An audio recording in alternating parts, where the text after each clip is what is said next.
चलिए शुरू करते हैं। सबसे पहले मोल कॉन्सेप्ट, और मोल कॉन्सेप्ट में भी बिल्कुल बेसिक से मोल कॉन्सेप्ट, मोल अवधारणा। क्या भाई? मोल अवधारणा।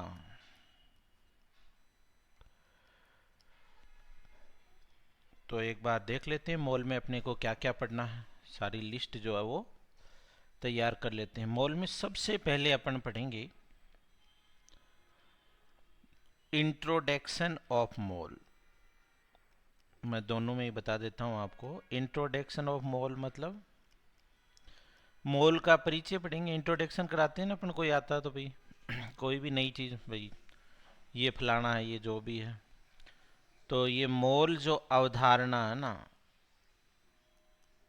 उसका इंट्रोडक्शन पढ़ेंगे।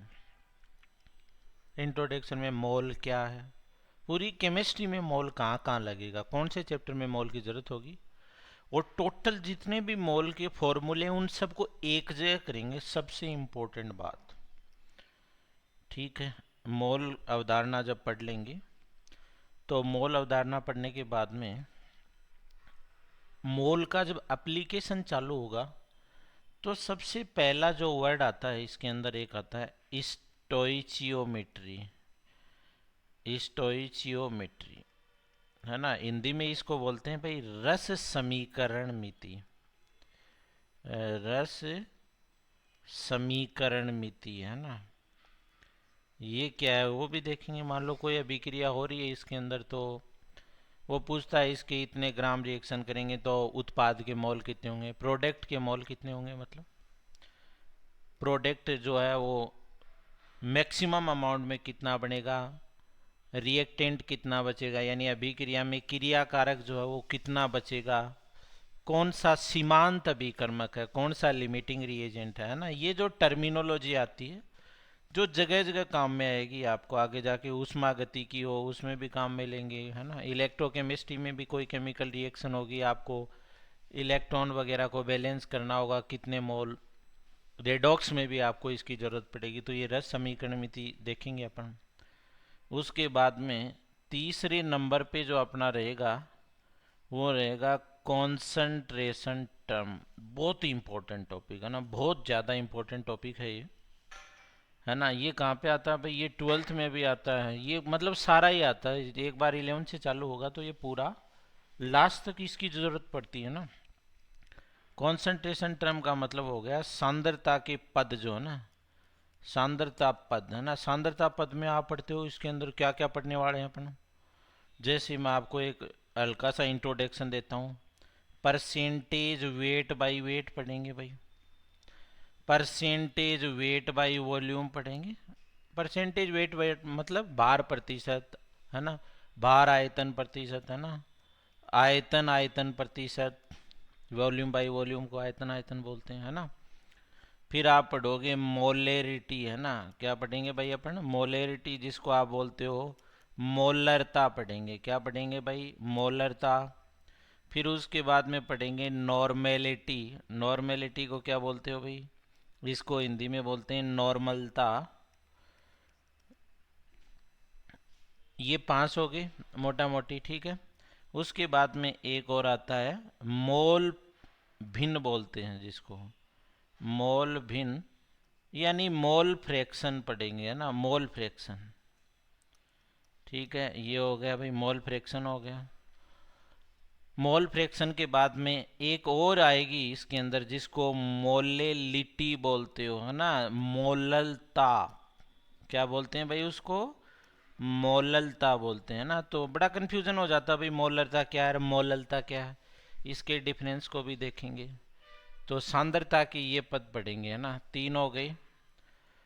फोर्थ नंबर पे जो आप सांद्रता के ये जितने भी पद आप पढ़ रहे हो, इनका यूज क्या होगा, मोलरता कहाँ कहाँ काम में आएगी, नॉर्मलता कहाँ काम में आएगी, नॉर्मेलिटी मोलिटी, ये जो है वो पूरी केमिस्ट्री में अपन कहाँ कहाँ काम में आएंगे। तो उसको क्या बोलते हो आप? एप्लीकेशन बोलते हो क्या? अरे कोई भी चीज़ को काम में लेना भाई, इसका क्या एप्लीकेशन है? तो application of concentration terms, application of concentration term, है ना, आपके क्या काम आएगा भाई, कहाँ कहाँ आएगा, यानी सांद्रता जो है उसके अनुप्रयोग पढ़ेंगे, सांद्रता के पदों के अनुप्रयोग कहाँ कहाँ आपको पूरी केमिस्ट्री में ये काम में आने वाले हैं। इसके अंदर बेसिकली कौन कौन सा आता है भाई, आता है जैसे कोई भी सॉल्यूशन को आपने डाइल्यूट कर दिया है ना, तनु विलियन है ना, तो जो पहला अपन इसके अंदर पढ़ेंगे डाइल्यूशन, इससे रिलेटेड मैं आपको सारे सवाल कराऊंगा। डाइल्यूट करते हैं तो कैसे कैसे सॉल्यूशन की फाइनल कॉन्सेंट्रेशन जो है ना, अंतिम सांद्रता जो है वो क्या आएगी, कितने मोल रहेंगे, क्या नहीं रहेगा, ये सारा आएगा इसमें, जिसको तनुता बोलते हैं भाई हिंदी में। डाइल्यूशन को क्या बोलते हैं, तनुता। और दूसरे नंबर पे अपन पढ़ेंगे मिक्सिंग ऑफ सॉल्यूशन, है ना, यानी जो सॉल्यूशन आप एक दूसरे के साथ मिला रहे हो, यानी विलियनों का मिश्रण पढ़ेंगे भाई। यहाँ पे क्या पढ़ेंगे भाई अपन, विलियनों का मिश्रण। दो विलियनों को आपस में मिला दिया जाए तो जो परिणामी विलियन बनेगा, जो रिजल्टिंग सॉल्यूशन बनेगा, उसकी नॉर्मेलिटी क्या होगी, उसकी मोलरिटी क्या होगी, है ना, उसकी प्रकृति क्या होगी, नेचर ऑफ रिजल्टिंग सॉल्यूशन जो है वो क्या होगा, एसिडिक होगा कि बेसिक होगा कि न्यूट्रल होगा। और अगर एसिडिक है तो फिर एक नया शब्द आ जाएगा कि इस विलियन की पीएच कैसे निकालेंगे, तो वहाँ पे H प्लस आयनों की सांद्रता आपको कैलकुलेट करना सिखाऊंगा। और अगर क्षारीय है तो आपके दिमाग में आएगा POH कैसे निकालेंगे, तो उसके लिए OH माइनस आयनों की कॉन्सेंट्रेशन। तो ये अपना अगला टॉपिक हो गया। तो 4 ये हो गए पॉइंट। अब आ जाता हूँ मैं 5वें पॉइंट पे, अपन क्या पढ़ने वाले हैं। 5वां जो अपना होगा, 5वें नंबर पे अपन पढ़ेंगे, एक टर्मिनोलॉजी आएगी जो बहुत काम में लेने वाले हैं, वो आएगा लिमिटिंग रिएजेंट।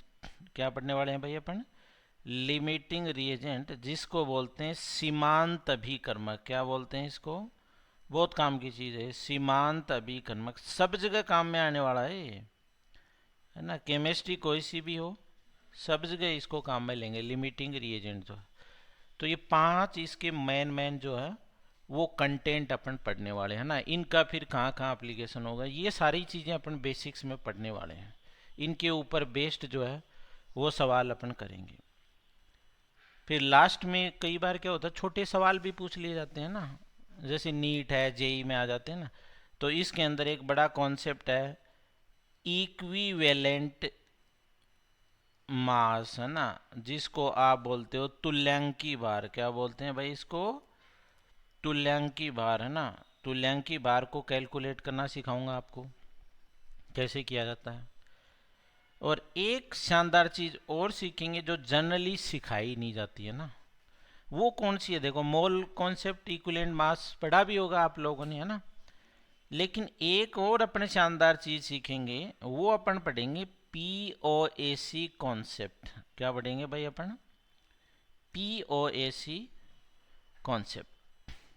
ये बहुत शानदार चीज़ है। ये कैसे, क्योंकि जब आप मोल कॉन्सेप्ट लगाते हो तो जनरली कोई भी अभिक्रिया को संतुलित करना पड़ता है ना, बैलेंस करना पड़ता है। तो अपनी खोपड़ी में बात सेट कर लेना, मोल कॉन्सेप्ट मतलब बैलेंस केमिकल रिएक्शन।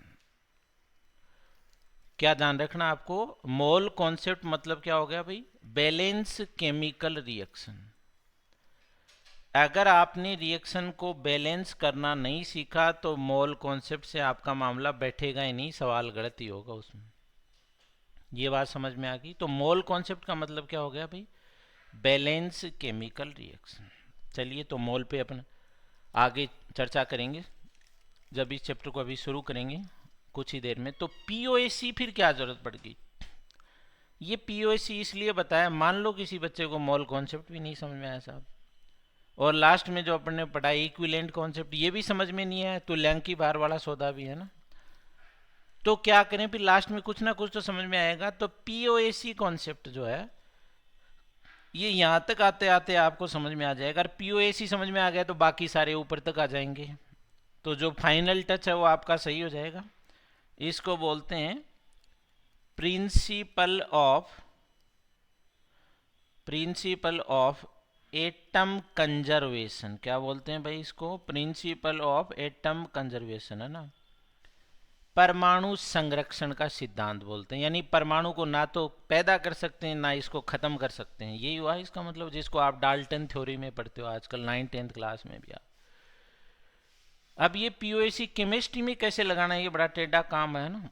कहाँ कहाँ लगेगा, जैसे किसी का फॉर्मूला कई बार है ना सिंपली पूछ लिया जाता है, साहब इस ये पर्टिकुलर ये हाइड्रोकार्बन है, इसमें आपने आग लगाई तो इतना CO2 बन रहा है, इतना H2 बन रहा है, बताओ इसका फॉर्मूला क्या होगा? फॉर्मूला ऑफ हाइड्रोकार्बन पूछ लिया, इसे कर देंगे।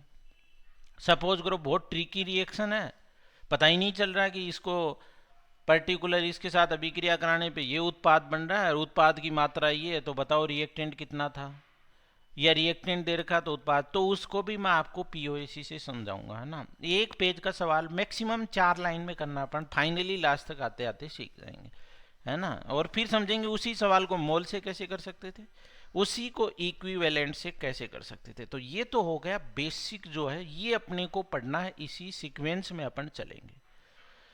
तो सबसे पहले शुरू करते हैं भाई इसका परिचय, इंट्रोडक्शन शुरू करते हैं ना। तो मोल का इंट्रोडक्शन जो है मैं शुरू कर रहा हूं, साथ ही साथ आप अपने नोट्स बनाते चलें भाई, ज़्यादा सही रहेगा आपको। इंट्रोडक्शन, है ना, शुरू करते हैं भाई। तो इंट्रोडक्शन में सबसे पहली जो बात आपके दिमाग में आ रही होगी उसका जवाब दूंगा मैं, ये मोल है क्या, पहला आपके दिमाग में ये आ रहा होगा कि ये मोल जो है इसकी जरूरत क्या पड़ गई भाई, और भी तो बहुत सारी यूनिट हैं। अरे मोल है तो एक यूनिट ही ना, एक उसमें इकाई तो है ना। किसके लिए भाई? मापन के लिए, मीजरमेंट के लिए तो है। अरे मीजरमेंट के लिए मापन की इकाई है कुल मिला के। अब आपके दिमाग में क्या रहा होगा साहब, तो मापन के अंदर तो सर बहुत सारी दे रखी, मान लो किलोग्राम भी है ना, ग्राम भी है, ठीक है। ये और भी तो डिस्कवर कर लिए थे आपने, लिखा है वेट बाई वेट भी हो गया था, वेट बाई वॉल्यूम भी। तो ये जो नई बीमारी लाने की क्या जरूरत थी, ये पहले से कम थे क्या? अरे इसकी क्या जरूरत थी, इस मोल की जरूरत क्या थी? बिल्कुल सही सवाल जो है ये आपके दिमाग में आ रहा होगा। इसकी जरूरत क्या थी मैं आपको समझाता हूँ। एक अपन एग्जाम्पल लेते हैं, सपोज करो ठीक है। अब उस एग्जाम्पल को लेने से पहले आपको क्या पता होना चाहिए, जैसे आप मार्केट में गए, है ना, आपको घर वालों ने कहा साहब 1 kg आपको आलू लेके आने। क्या लेके आने भाई? आलू लेके आने। ठीक है, बहुत सरल सी बात है, आराम से समझ में आ गई आपके। अब मैं दूसरा बोलता हूँ कि साहब आपको 1 मोल आलू लेके आने। ठीक है, तो अगर सामने वाला गलती से कभी पढ़ा होगा या पढ़ा लिखा होगा, मिल ही जाएगा, अभी तो खैर कोरोना का टाइम चल रहा है तो ऐसा। तो अगर आपने 1 मोल आलू लिया तो तुरंत आपके घर वालों के नंबर मांग लेगा वो, या फिर नियरेस्ट में जो भी कोई हॉस्पिटल होगा, मेंटल हॉस्पिटल, वो ज़रूर पूछ लेगा भाई कहाँ से आए हो, क्या नहीं बेटा, घर कहाँ पे। अगर बहुत ही अगर सही हुआ वो, तो आपको हो सकता है वो घर तक भी खुद छोड़ के जाए, है ना। इसमें भी कोई दो राय नहीं। उसका कारण बताता हूँ। आप सब जानते हो कि 1 मोल जो है ना, 1 मोल, उसके अंदर जो है 6.023 इंटू 10⁻23 आइटम होते हैं। अब मैंने आइटम क्यों लिखा वो भी है, देखो कईयों के दिमाग में आ रहा होगा ये आइटम वाला क्या चक्कर। देखो आइटम का मतलब इंटाइटी, है ना, कोई भी ले सकते हो, प्रजाति, स्पेसीज, आप कुछ भी बोलो। इसके अंदर क्या हो सकते हैं भाई, इसमें आप एटम्स को भी ले सकते हो ना, कुछ भी ले सकते हो। दूसरा आप मॉलिक्यूल भी ले सकते हो, है ना। मैं अगर अकेला ये लिखता कि इतने एटम्स होते हैं तो मॉलिक्यूल नाराज हो जाते हैं भाई। ठीक है, आप इसको क्या ले सकते हो, आयंस भी ले सकते हो, और कोई अगर आपको स्पेसीज दे रखी है तो वो दूसरी भी ले सकते हो, कुछ भी ले सकते हो। तो साहब 1 मोल में संख्या है इतनी ज्यादा,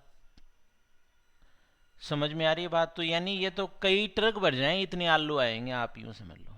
तो ये मापन की सही इकाई नहीं है।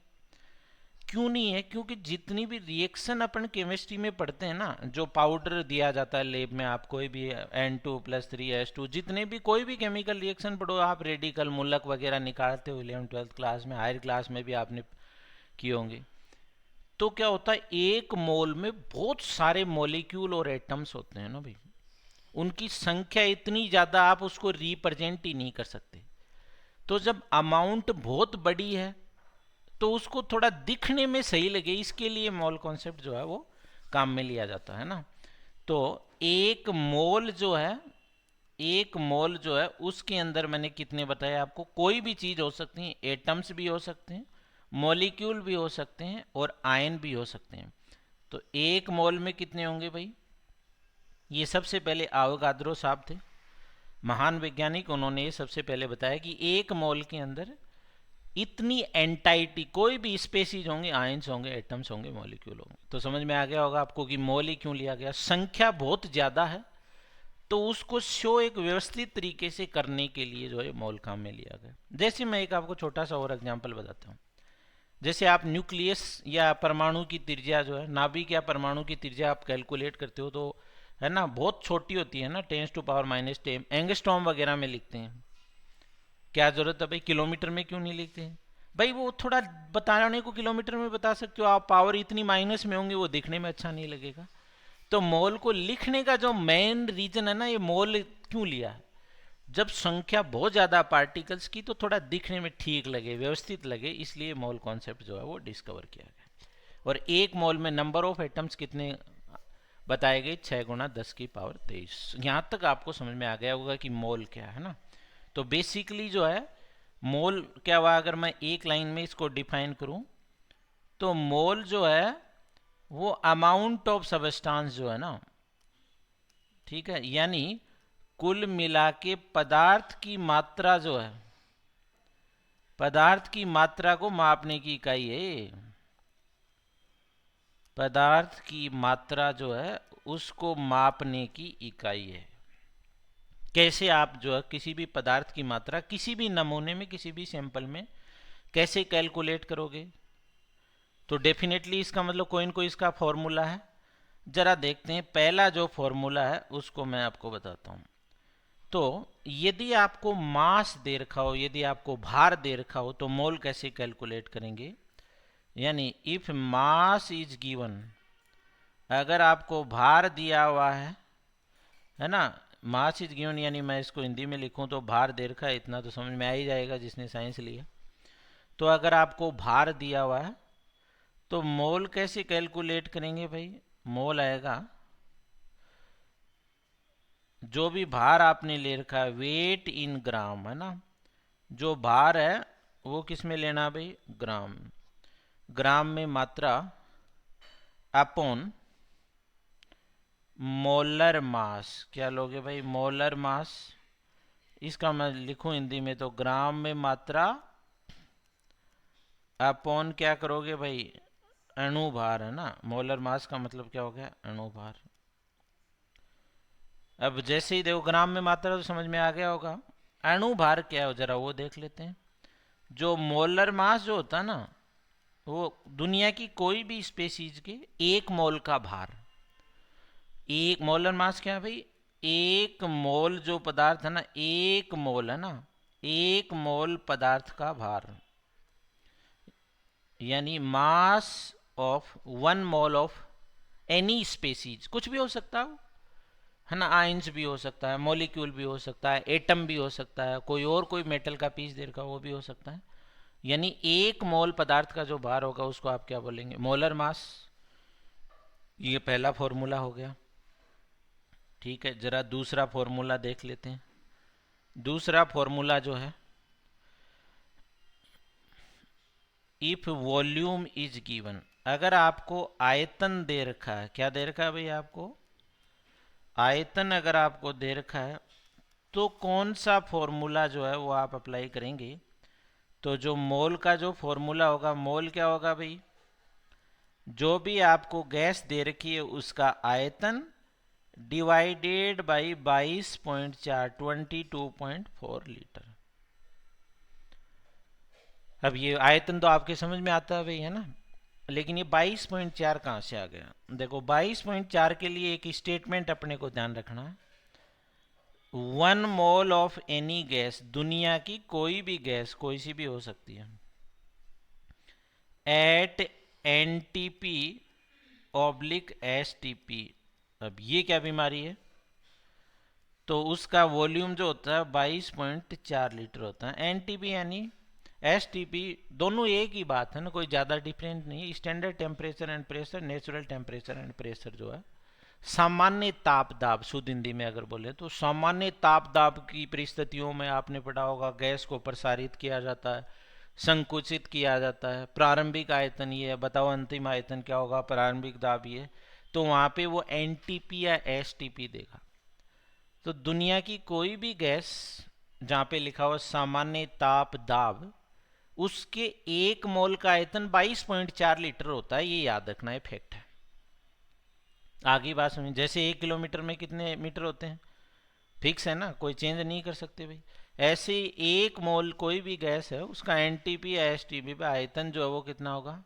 22.4 लीटर होगा। ये आपको याद रखना। एमएल में दे रखा होगा तो क्या करेंगे भाई? आयतन अगर आपको एमएल में दे रखा है तो क्या कर देंगे? ये फॉर्मूला आ जाएगा। वॉल्यूम अगर आपको किस में दे रखा है? एमएल में, तो क्या होता है 1 लीटर में? क्या होता है भाई? 1000 है क्या? तो ये 22,400 हो जाएगा साहब। ये आपके पास आ गया दूसरा फॉर्मूला। चलिए अब आते हैं तीसरे फॉर्मूले की ओर, फिर अपन एक सवाल करेंगे। पहले अपन ने कहा था ना एक बार सबको एक साथ कर लेते हैं। तो पहला आपने पढ़ा अगर भार दे रखा हो, दूसरा आपने पढ़ा आयतन दे रखा हो, तीसरा देखो अगर आपको क्या दे रखे, परमाणु या अणुओं की संख्या दे रखी हो। क्या दे रखा हो भाई आपको? परमाणु या अणुओं की संख्या दे रखी हो। इफ नंबर, नंबर का मतलब क्या? संख्या, नंबर ऑफ एटम्स, या फिर क्या दे रखे हो? मॉलिक्यूल्स, यानी अणुओं की संख्या, इज गिवन, आपको दी हुई हो, इतनी तो आती होगी, यानी परमाणु ऑब्लिक अणुओं की संख्या आपको दे रखी हो, तो कौन सा फॉर्मूला आप लगाएंगे जरा वो देखते हैं। तो उसके लिए मोल क्या आएगा भाई? मोल का फॉर्मूला आएगा नंबर ऑफ एटम्स, यानी अणुओं की संख्या, सॉरी नंबर ऑफ एटम्स यानी परमाणुओं की संख्या, या फिर क्या जाएगा? अणुओं की संख्या, नंबर ऑफ एटम्स या molecules divided by N A, है ना। जो आवेगाद्रो साहब को आपने पहले याद किया था वो यहाँ पे आएगा एन ए। और एन ए मेरा क्या है भाई? ये मेरा आवेगाद्रो कांस्टेंट है, जिसकी वैल्यू मैंने आपको शुरू में बताई थी ना, 6.023 इंटू क्या बताया था? 10⁻23 बताया था कि नहीं बताया था? तो एन ए की वैल्यू ये है ना, आवेगाद्रो कांस्टेंट बोलते हैं, ये ध्यान रखना है। तो तीसरा फॉर्मूला हो गया। यानी आपको क्या दे रखा हो? परमाणुओं की संख्या दे रखी हो, या फिर क्या दे रखा हो भाई? अणुओं की संख्या दे रखी हो, तो उसको किससे डिवाइड कर देंगे? आवेगाद्रो संख्या से। किससे डिवाइड कर देंगे? आवेगाद्रो संख्या से। क्योंकि मैंने क्या बताया, दुनिया की कोई भी स्पेसीज, कोई भी प्रजाति में 1 मोल अगर आपको कंटेंट दे रखा है, 1 मोल समान दे रखा हो, तो उनका माइन परमाणु या अणुओं की संख्या कितनी होगी? एन ए के बराबर होगी, आवेगाद्रो संख्या के बराबर होगी। फैक्ट है, ध्यान रखना है उनकी याद में। चलो अब आ जाते हैं फोर्थ नंबर पे। फोर्थ नंबर कब लगेगा? जैसे कोई विलियन आपको दे रखा, और विलियन दे रखा होगा तो उसकी सांद्रता दे रखी होगी, है ना। और सांद्रता जनरली आप या तो मोलरता के पदों में लेते हो या फिर नॉर्मलता के पदों में, है ना। तो अगला मैं बोल रहा हूँ, यदि आपको क्या दे रखा है? मोलेरिटी। क्या दे रखा है? इफ मोलेरिटी इज गिवन, है ना, हिंदी में भी लिख देते हैं इसको। यदि विलियन की मोलरता दे रखी है, यदि विलियन की मोलरता दे रखी है, ठीक है साहब, तो क्या करें? तो एक्चुअली पहले तो मोलरता का फॉर्मूला बता रहा हूँ ना, इसमें पीएचडी अपन बाद में करेंगे। मोलरता का फॉर्मूला होता है moles of solute upon volume of solution, ये इसका फॉर्मूला है ना। यानी क्या हो गया भाई, विले के मोल, क्या फॉर्मूला हो गया, विले के मोल अपॉन क्या आ जाएगा भाई, विलियन का आयतन, ये आ जाएगा क्या, ठीक है। और अपने को क्या ध्यान में रखना भाई, अपने को क्या निकालना था यहाँ से, मोल लेके आने थे। तो मोल क्या आगे, मोल को बेटा मैं अभी आगे लिखूंगा स्मॉल एन से। किससे लिखेंगे अपन, स्मॉल एन से। तो एन जो आएगा वो आएगा एम इंटू वी, क्या आ जाएगा भाई, मोलरिटी जो होती है उसको कैपिटल एम से लिखते हैं। तो ये वॉल्यूम किस में लेना है आपको, लीटर में लेना है। तो ये मोल का नया फॉर्मूला आ गया क्या। अगर आपको मोलरता दे रखी है तो मोल क्या हो जाएंगे, मोलरता इंटू आयतन हो जाएगा। आयतन को किस में लेना है, लीटर में। और एक पांचवा और आखिरी फॉर्मूला भी लिख लेते हैं, फिर एक बढ़िया सा सवाल करते हैं ताकि ये सारी थ्योरी को अपन एक जगह कनेक्ट कर पाए। चलिए, पांचवा फॉर्मूला है, अगर आपको आदर्श गैस समीकरण दे रखा हो, है ना, अगर आइडियल गैस इक्वेशन आपको दे रखा हो, इफ आइडियल गैस इक्वेशन, है ना, अगर आपको क्या दे रखा है भाई, आइडियल गैस इक्वेशन आपको दिया हुआ है, आदर्श गैस समीकरण आपको दे रखा है, तो मोल को कैसे निकालेंगे भाई। आदर्श गैस समीकरण क्या होता है, P V equal to N R T होता है भाई, ठीक है। पी क्या है यहाँ पे, अरे पी है प्रेशर है, दाब जिसको आप बोलते हो। पी क्या हो गया भाई, कोई भी गैस के लिए प्रेशर हो गया, दाब हो गया, ठीक है। वी जो है वो क्या हो गया, वॉल्यूम हो गया क्या, कोई भी जो गैस है उसका क्या हो गया, ये आयतन हो गया क्या। और एन मेरे क्या आ गए भाई, मोल आ गए, गैस के मोल हो गए। और आर जो है ना, आर ये यूनिवर्सल गैस कांस्टेंट है, क्या है भाई ये, यूनिवर्सल गैस कांस्टेंट, जिसको आप बोलते हो सार्वत्रिक गैस नियतांक। क्या बोलते हैं बेटा इसको, इसको बोलते हैं सार्वत्रिक गैस नियतांक। क्या बोलेंगे इसको, सार्वत्रिक गैस नियतांक। इसका मतलब भैया इसकी वैल्यू नहीं है तो आखिरी सत्य, इसका मतलब दुनिया का यही हुआ। सार्वत्रिक का मतलब सब जगह यही रहेगा, बिल्कुल सही है। तो यही आप जो समझ रहे हो बिल्कुल वही बात। तो इसके मान क्या होंगे, वैल्यू क्या होंगी भाई, ये होती है 8.13, है ना, जूल पर केल्विन पर मोल। ये सब आगे आ जाएगा जब आप गैसियस स्टेट पढ़ोगे, तो उस टाइम में अपने इसको देख लेंगे, है ना, गैस वाले में आ जाएगा ये प्रोग्राम। अगर मैं बात करूं कैलोरी की, तो ये आ जाएगा 2 कैलोरी पर केल्विन पर मोल। और अगर मैं बात करूं 0.0821 लीटर इंटू एटमोसफियर पर केल्विन पर मोल, ये बात भी ठीक है। तो आर की 3 वैल्यू होगी, तीनों याद रखनी। जूल में देर का हो तो ये लेना है 8.13 लेना है, कैलोरी में देर का हो तो 2 लेना है, ये देर का हो तो 0.0821 लेना है, ठीक है भाई। तो ये हो गए 5 फॉर्मूले जो हो गए। अब 5 फॉर्मूले देख के अपने को लग रहा होगा तो बहुत ही आसान था मोल कॉन्सेप्ट, डरा रहे हैं, कोई मतलब वाली बात नहीं। देखो, मोल है तो बहुत ही आसान, मैंने आपको बताया शुरू। मोल तो गणेश जी है केमिस्ट्री का, तो आसान ही होगा, ऑब्वियस हर किसी को समझ में आ जाए। बट इसके अंदर के राज कहें, देखो कहाँ कहाँ ऐसा होगा जहां आपको मोल ही नहीं दे रखा होगा ना, लेकिन वो पूछ मोल रहा होगा। जैसे सपोज करो कहीं पे आपको ये लिखा हुआ ग्राम मॉलिक्यूल, है ना, क्या लिखा हुआ भाई, ग्राम मॉलिक्यूल। अब ग्राम मॉलिक्यूल अगर एक साथ लिखा हुआ, इसका मतलब ही मोल ही है भाई, पहली बात तो ये। यानी ये कुल मिला के सावधानी रखनी है, सावधानी हटी दुर्घटना घटी। तो ग्राम मॉलिक्यूल लिखा हुआ हो, कहीं पे ग्राम आयन लिखा हुआ हो तो भी मोल ही है।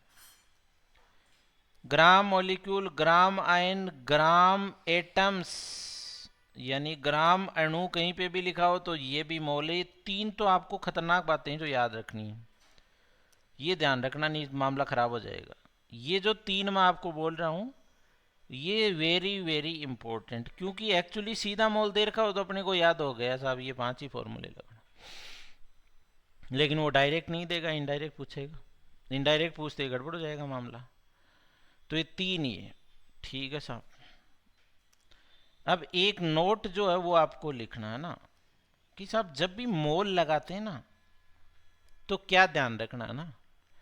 जैसे कोई भी चीज़ है ना करते हैं तो कोई न कोई उसके लिमिटेशंस होती हैं ना, कोई नियम होते हैं ना भाई, बंदिश तो हो ना कोई भी काम करेंगे। अगर मैं आपको देसी भाषा में बोलूँ, कोई सवाल है, कोई नमूना आपको दे रखा है सिंपल, और उसमें आप मोल कैलकुलेट कर रहे हो, तो जब मोल कैलकुलेट करो तो ये देख लेना दे क्या रखा और पूछा क्या है। आ रही है बात सुन। यानी कुल मिला के बिल्कुल आड़ू भाषा में बोले तो गोत मिलाना है। मतलब गोत मिलाने का मतलब समझते हो ना, जब तक कोई गोत नहीं मिले काम नहीं बैठेगा आगे। और यहाँ गोत कैसे मिलाएंगे भाई, जो दे रखा है जो पूछा वो सेम होना चाहिए। जैसे आपको कोई नमूना दे रखा है और उस नमूने में तो परमाणु दे रखे हैं, पूछ अणु रहे हैं, तो मामला तो खराब हो गया। समझ में आ रही? यानी उधर दोनों की फ्रीक्वेंसी को मैच करना है। क्या करना है भाई, जो दे रखा है और जो आपको पूछा उन दोनों के गोत मिलाने आपको। अगर गोत मिलाने नहीं आए तो मोल कॉन्सेप्ट के फार्मूले चाहे भले ही कितनी याद कर लेना, सवाल आपसे नहीं होने वाला है एक भी। तो पहले ये नोट लिख लेते हैं, फिर मैं आपको ये गोत मिलाना सिखाता हूँ, इसमें कैसे मिलाते हैं दोनों के। तो देखो नोट में क्या लिखेंगे, यानी फ्रीक्वेंसी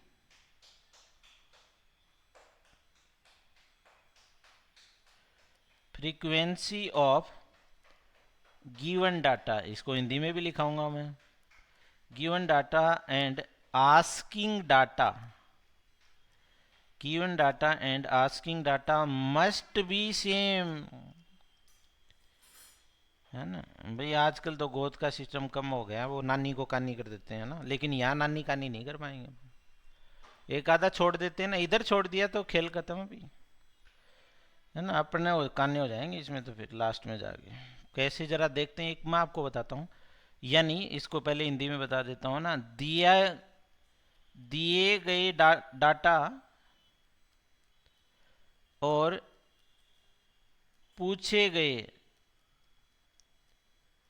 वो एक जैसे होने चाहिए, नहीं तो कोई मतलब ही नहीं है। जैसे एक मैं आपको बता, एक सरल सा एग्जांपल लेते हैं।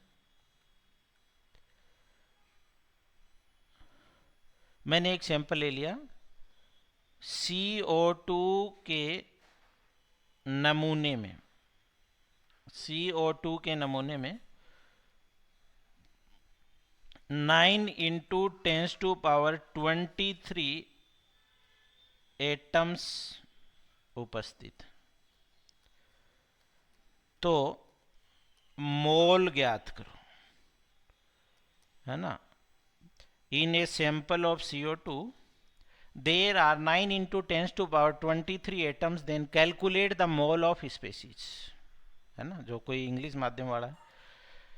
ठीक है भाई, ये सवाल हो गया अपना, कोई बात नहीं। तो अब देखो, अब आप क्या करोगे, अरे सर ने बताया था ये मोल का फॉर्मूला लगाओ भी फटाक से। नंबर ऑफ एटम्स कितने दे रखे हैं, 9 इंटू 10⁻23 डिवाइडेड बाई 6 इंटू 10⁻23, और आप ये कर दोगे तो ये कितना आ गया भाई, 6, ये 3 3 9, 3 दूनी 4, अरे 1.5 मोल। अरे वाह भाई, क्या बात है, शानदार, ज़बरदस्त। और अपन खुशी खुशी में इतना लंबा गुड लगाते हैं कि नीचे वाला जो पन्ना है ना वो भी फट जाता है, क्योंकि आसान आता तो ये होता है ना कोई भी एग्जाम में, वो इतना जोर से गुड लगाते हैं अरे कोई देखेगा तो।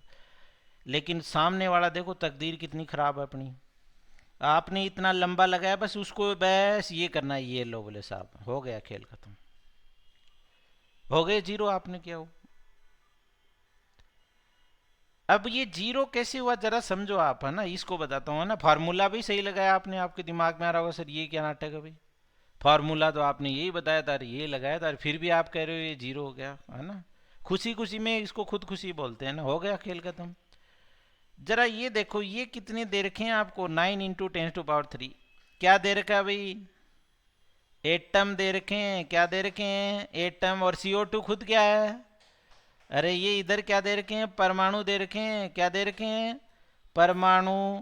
और इधर ये क्या दे रखा है भाई, अणु। गोत नहीं मिलाए ना, मैंने क्या कहा था, यहाँ पे नानी कानी वाला सिस्टम नहीं है भाई।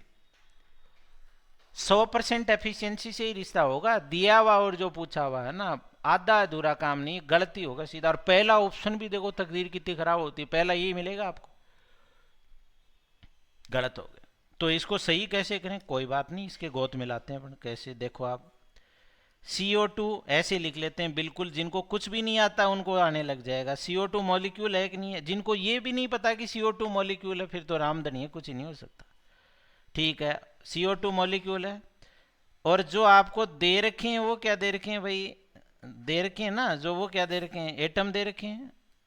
तो ये फ्रीक्वेंसी मैच हो रही है क्या, ये बताओ मुझे। मेरे हिसाब से तो भाई नहीं हो रही है ना। CO2 क्या मॉलिक्यूल दे रखे हैं, एटम्स, तो मामला गड़बड़ हो गया। ठीक करते हैं इसको।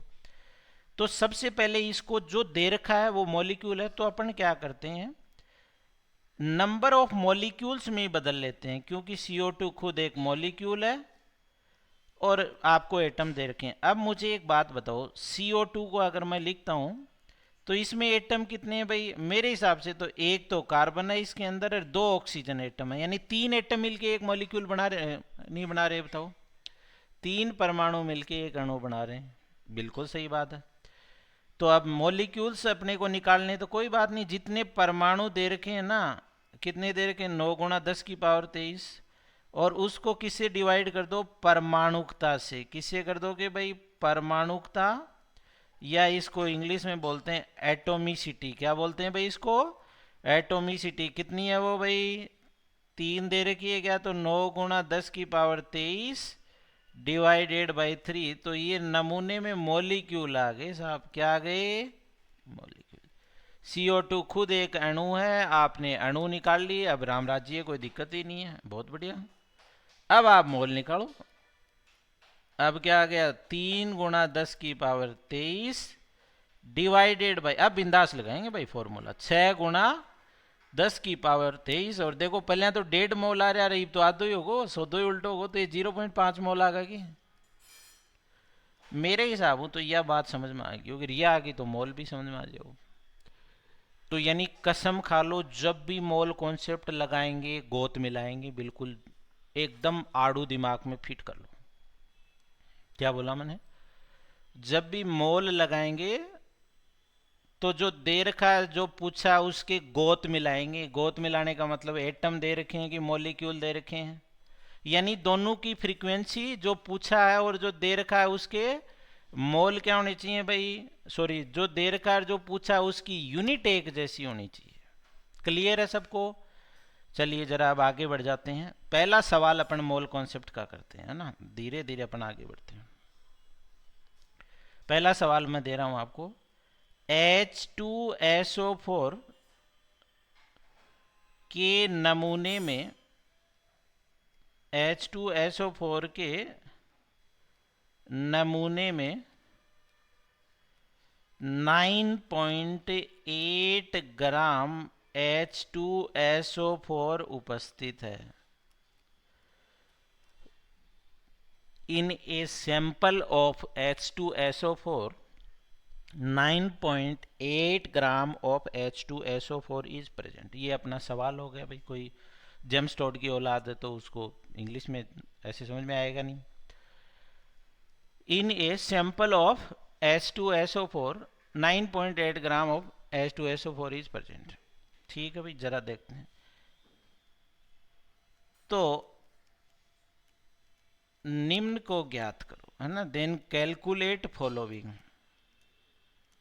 क्या क्या आपको कैलकुलेट करना है, चलिए फटाफट लिखते हैं, लंबा हो जाएगा नहीं वीडियो। पहला, नंबर ऑफ मोल्स, इसको तो लिखने की जरूरत नहीं है हिंदी में, मोल्स को आपको कैलकुलेट करना है। दूसरा, नंबर ऑफ ग्राम एटम्स, ठीक है भाई। तीसरा, आपको कैलकुलेट करना है नंबर ऑफ ग्राम मॉलिक्यूल्स।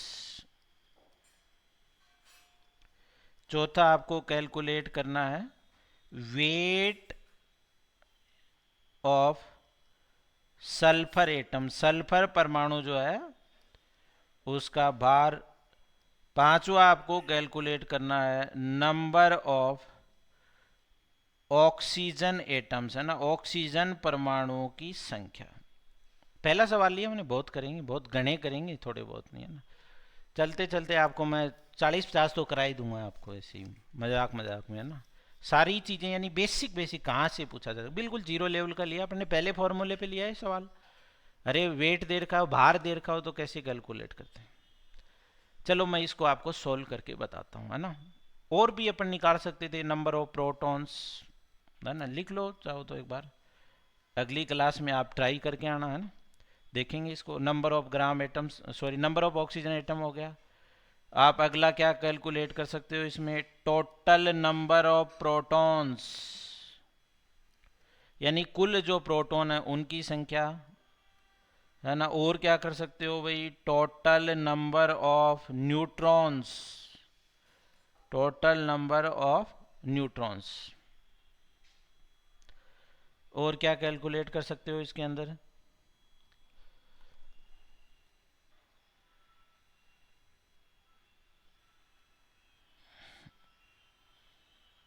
एक ये भी कैलकुलेट कर लो थोड़ा सा,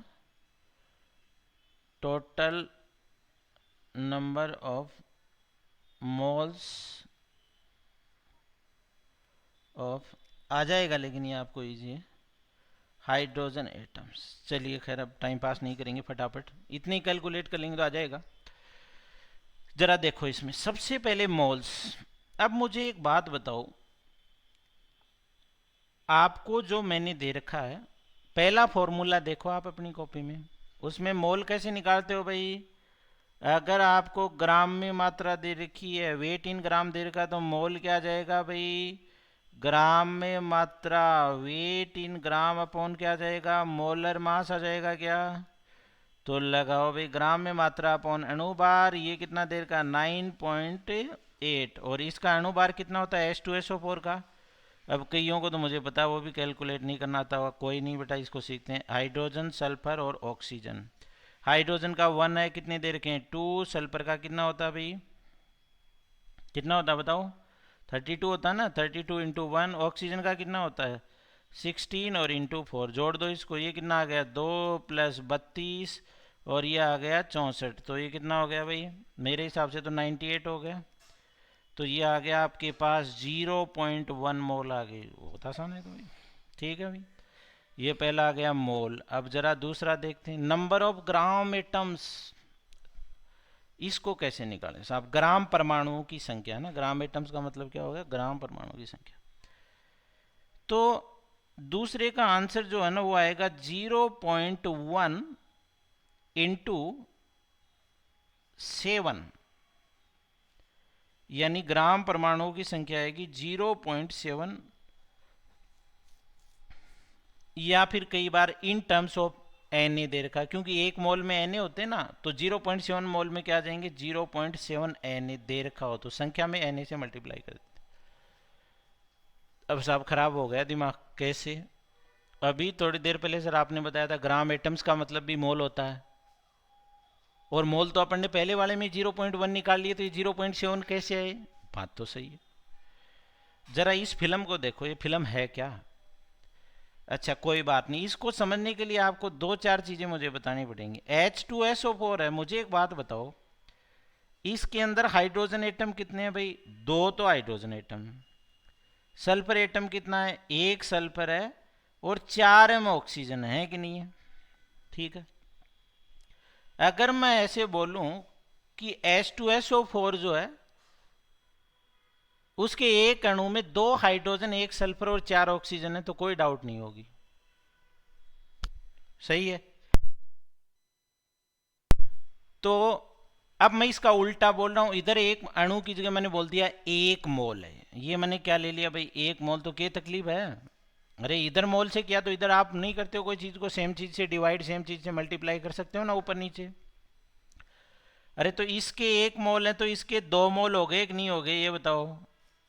अरे एक मॉलिक्यूल ले रखा था तो 2 एटम थे, अब मोल हो गया तो उधर मोल से तो इधर भी मोल से मल्टीप्लाई कर दिया, कोई बात नहीं। तो इसका 1 मोल आ गया क्या, इसके भी 1 मोल आ गए, और इधर इसके एक अणु में 4 ऑक्सीजन आ कोने, तो अब ये 4 है तो ये कितना हो जाएगा भाई, अरे ये 4 मोल ऑक्सीजन होगा कोने होगा, ये 4 मोल हो गए साहब, बहुत बढ़िया, खुशी की बात है। तो यानी इधर मोल तो इधर भी मोल आ गया।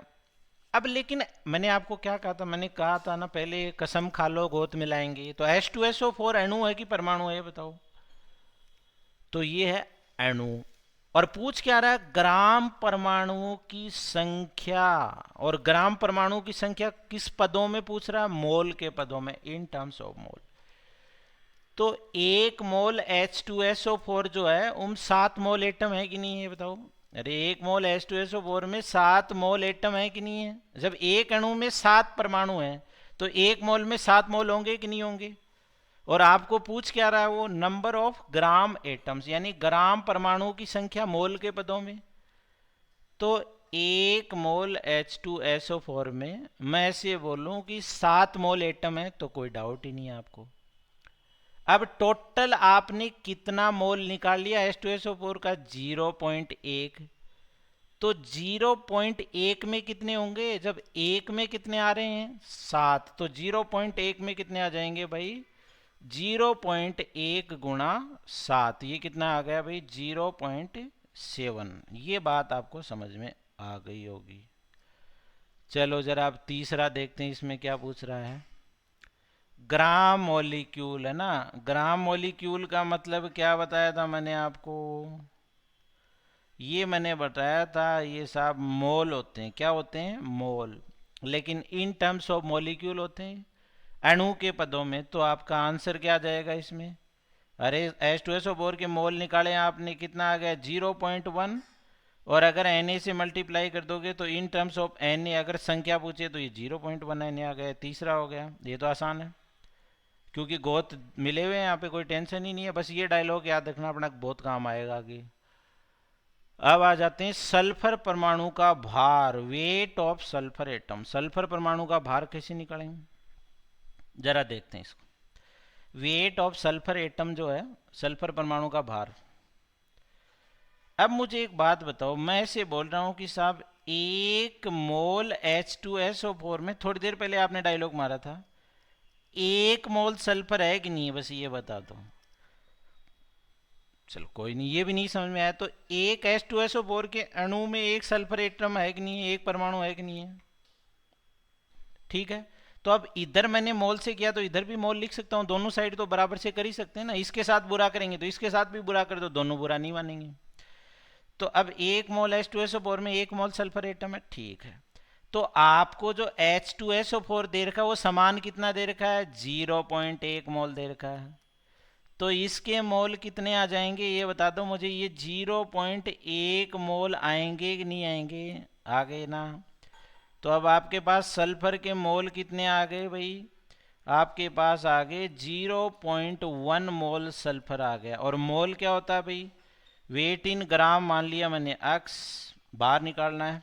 और मोलर मास कितना आ गया, 32। तो एक्स की वैल्यू मेरे पास कितनी आ गई भाई, ये आ गया मेरे पास 3.2 ग्राम आ गया। तो सल्फर परमाणु का भार कितना आ गया भाई, 3.2 ग्राम। चलो आज का वीडियो यहीं ख़त्म करेंगे, अगली क्लास में यहीं से कंटिन्यू करेंगे। आगे जो भी इसके अंदर दे रखे हैं अपन ने, क्या क्या पूछा है ज़रा ट्राई करके आना। ऑक्सीजन एटम पूछ रहा है, total number of proton neutrons, आगे का यहीं से अपन कंटिन्यू करेंगे। चलो भाई बाय।